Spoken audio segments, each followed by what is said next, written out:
Hello and welcome दोस्तों, मैं हूं राज और आप देख रहे हैं वन ट्यूशन। तो आज के वीडियो में हम डिस्कस करने वाले एचएस सेकेंड ईयर इकोनॉमिक्स की सेकंड पार्ट की 7th यूनिट, जिसका नाम है इकोनॉमिक रिफॉर्म सिंस 1991।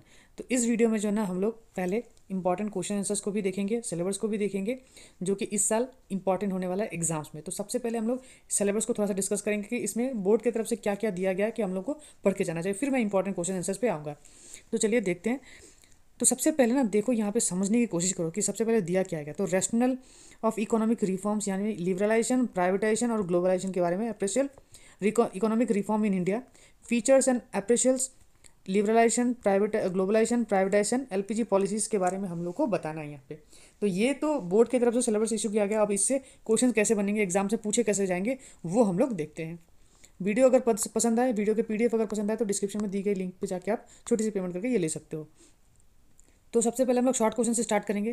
देखो, चैप्टर जो है ना पूरा लिबरलाइजेशन, प्राइवेटाइजेशन और ग्लोबलाइजेशन के ऊपर है। तो तीनों का डेफिनेशन तो जानना बहुत ज़रूरी है ताकि आप लोगों को समझ में आए कि लिबरलाइजेशन है क्या।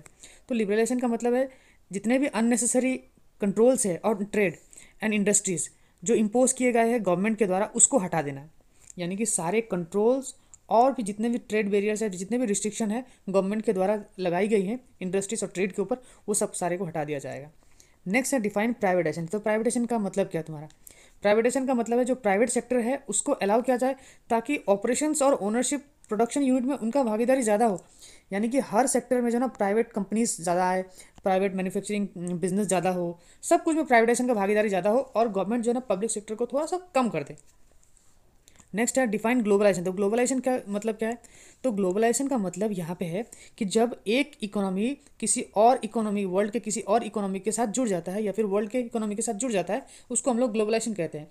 जैसे कि हमारा इकोनॉमी चाइना के, अमेरिका के, जापान, सिंगापुर, सबके इकोनॉमी के साथ जुड़ा हुआ है, क्योंकि हमारा बिजनेस व्यापार हर किसी कंट्री के साथ होता है। तो इसी को हम लोग कहते हैं ग्लोबलाइजेशन। यानी कि मान लो कि आज अमेरिका में अगर कोई इफेक्ट आता है तो उसका प्रभाव इंडिया पे भी, चाइना पे भी, सब जगह पे देखने को मिलता है। और ये क्यों होता है? ये ग्लोबलाइजेशन की वजह से होता है।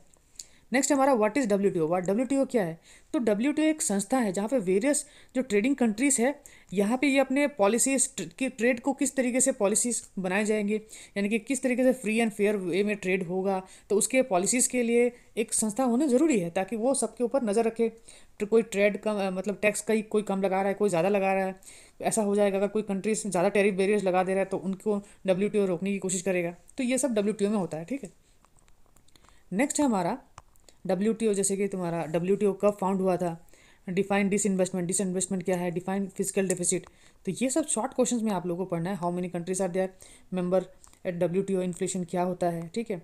फिर what are the three components of new economic reform. तो लिबरलाइजेशन, प्राइवेटाइजेशन और ग्लोबलाइजेशन, तो ये तीन हमारे कंपोनेंट्स है। डिफाइन डिवल्यूशन ऑफ रूपी। डिवल्यूशन ऑफ रूपी क्या है? Depreciation of the value of rupee is in comparison to other currency is called devaluation. यानी कि जब हमारे रुपीज़ का वैल्यू गिरने लगेगा उसी को हम लोग डिवैल्यूएशन या फिर डेप्रिसिएशन ऑफ रुपीज़ कहते हैं।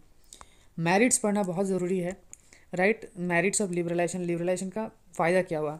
तो देखो, लिबरलाइजेशन का मतलब क्या था? ट्रेड बैरियर्स को हटा दिया जाएगा गवर्नमेंट के द्वारा।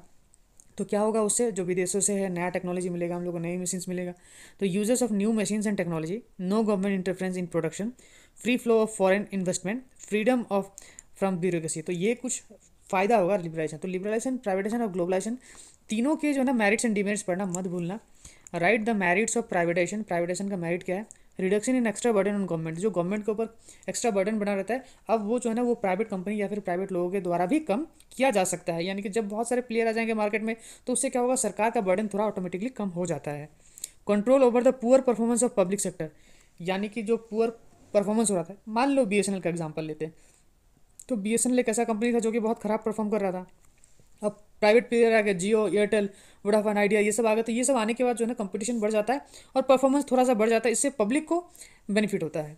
Check on the high handedness of bureaucracy, reduction in capital output ratio. तो ये कुछ फ़ायदा है प्राइवेटाइजेशन के। ग्लोबलाइजेशन के क्या फ़ायदे हैं? तो it helps in removing insufficient from industrial units, helps in improving allocative efficiency of resources. यानी अगर सीधा सीधे देखो ना तो ग्लोबलाइजेशन का फ़ायदा तो सबसे पहला ये है कि जो टेक्नोलॉजी हमारे पास नहीं है वो बाहर से आ सकता है, ठीक है। जितने इनसफिशिएंट चीज़ें हैं उसको हम लोग रिमूव कर सकते हैं इंडस्ट्री से। तो ये कुछ फ़ायदे हैं।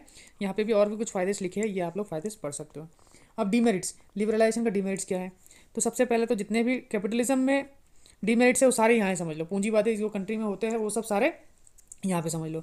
Neglect of social welfare, social welfare पे ये लोग बिल्कुल काम नहीं करते। मोनोपोलिस्टिक होने का, मोनोपोली जो है ना वो होने का बहुत ज़्यादा प्रोबेबिलिटी रहता है, क्योंकि प्राइवेट में तुम्हारा क्या होता है, कंपटीशन जो है ना वो बहुत ज़्यादा एलिमिनेट कर दिया जाता है। राइट, द डीमेरिट्स ऑफ प्राइवेटेशन, प्राइवेटेशन का डीमेरिट्स क्या होगा? तो सबसे पहला, neglect standard of living and social welfare, it helps promote private monopoly, unbalance growth of economy. तो ये है प्राइवेटाइजेशन का डीमेरिट्स। डीमेरिट ग्लोबलाइजेशन का demerits, wipes out small business unit, यानी कि स्मॉल जो छोटे छोटे यूनिट्स होते हैं उनको क्या कर देता है, खत्म कर दिया जाता है बड़े कंपनीज द्वारा। Under developed countries are unable to face competition of large scale for foreign units, encourage MNCs which hold monopolies like situation।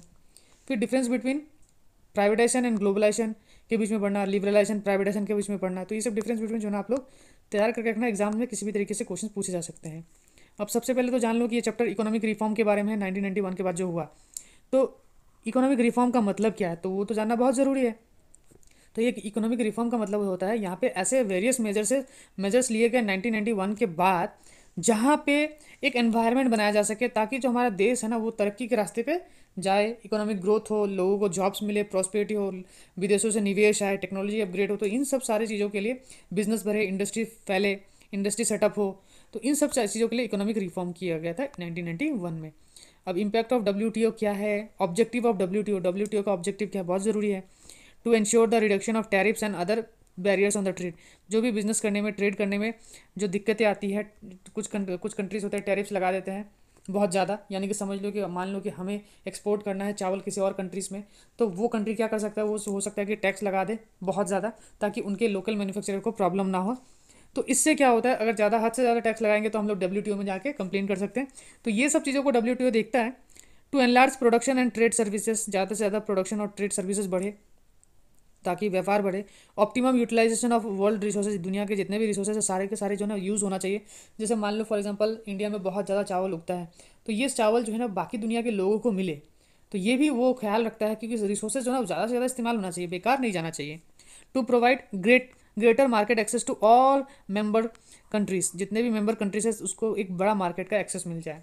To protect environment, तो ये कुछ ऑब्जेक्टिव्स है WTO के, ठीक है। What are the major factors responsible for high growth of service sector, ये देख लेना आप लोग, ठीक है। उसके बाद what are the causes of need of economic reform, economic reform का कॉजेज क्या है। तो सबसे कुछ मैं शॉर्ट में पॉइंट में बता देता हूँ, हो सके तो आप लोग जो ना अपनी किताब से, बुक से इसको थोड़ा सा डिटेल में पढ़ लेना।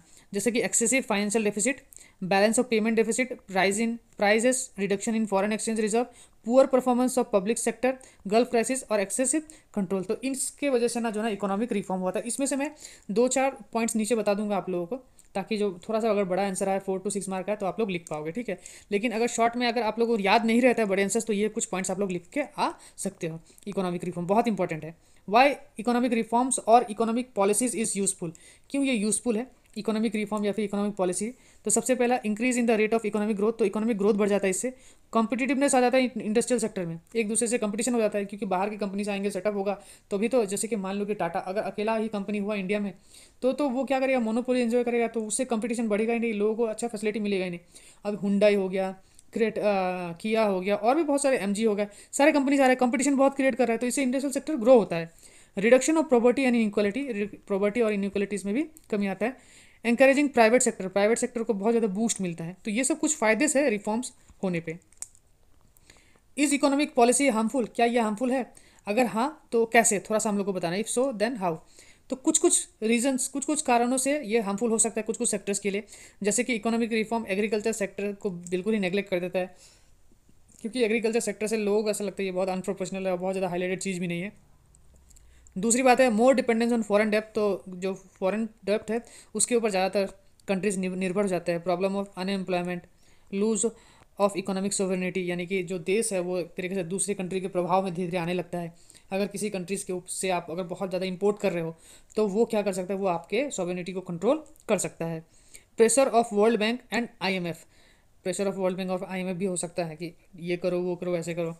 Too much emphasis on privatisation, तो ये कुछ इंपॉर्टेंट क्वेश्चन है उसके साथ जो मैंने बताया था। 3 कॉजेस विच वे are responsible for economic reform, तो मैंने ऊपर 6-7 पॉइंट बता दिया था, शॉर्ट में बता दिया था। आप अगर डिटेल में लिखना चाहो तो यहाँ पे लिख सकते हो, poor performance of public sector. जो पब्लिक सेक्टर बहुत ख़राब परफॉर्मेंस कर रहे थे, उसके वजह से जो डेप्ट हो रहा था, डेफिसिट हो रहा था हमारा बैलेंस ऑफ पेमेंट में, उसके वजह से भी, यानी कि हमारे जो फॉरेन एक्सचेंज रिजर्व थे वो एकदम बिल्कुल ही खाली हो गए थे, समझ जाओ। इन्फ्लेशन बहुत ज़्यादा था, तो इसके वजह से जो ना इकोनॉमिक रिफॉर्म किया गया। Discuss discuss briefly two kinds of measures in which economic reform can be classified. तो इकोनॉमिक रिफॉर्म को दो भागों में बांटना है, समझ लो। तो एक तो है स्टेबलाइजेशन मेजर, यानी कि इससे कि हमारा इकोनॉमी स्टेबल रहे, और दूसरा है स्ट्रक्चरल रिफॉर्म मेजर्स। तो इसको हम लोग दो भागों में बांट सकते हैं, ठीक है। तो ये तो हो गए कुछ ऐसे इंपॉर्टेंट क्वेश्चन जो कि इस साल आपको इस यूनिट से जो ना बिल्कुल भी मिस आउट नहीं करनी चाहिए। तो अगर इस सारे क्वेश्चंस को अगर आप लोग कर ले, तो discuss the physical reform introduction under the new economic policies of 1991, अगर ये कर लेते हो ना ये सब सारे क्वेश्चंस, तो ये यूनिट जो है ना आपका कंप्लीट हो जाएगा। मैं कोशिश करूँगा कि बहुत ज़्यादा जो है ना वीडियोस लाता रहूँ इस सारे के लिए। तो आप लोग करना क्या, आप लोग सारे वीडियोस को देखना, तभी आप लोगों को पता चलेगा कि एक आप सोचोगे कि एक वीडियो देख के जो है ना आपको आपका एग्जाम बहुत अच्छा हो जाएगा। एक वीडियो देख के बोलोगे सर इसमें तो कुछ कॉमन नहीं है। अरे एक वीडियो देख के आप पूरा साल का पढ़ाई को कंप्लीट कर सकते हो क्या? नहीं ना। तो मैं जो भी रेगुलर वीडियो लाता जा रहा हूँ, आप लोग उसको देखना, हो सके तो थोड़ा सा बुक भी फॉलो करना, तब जाके जो है ना आपका एग्जाम्स बहुत अच्छा होगा। तो चलिए मिलते हैं अगले वीडियो में, लेकिन आज इस वीडियो को अपने फ्रेंड्स के साथ जरूर शेयर कीजिएगा, साथ ही साथ हमारे चैनल को सब्सक्राइब कर दीजिएगा। हम जल्दी हाजिर होंगे एक नए वीडियो के साथ, तब तक के लिए गुड बाय।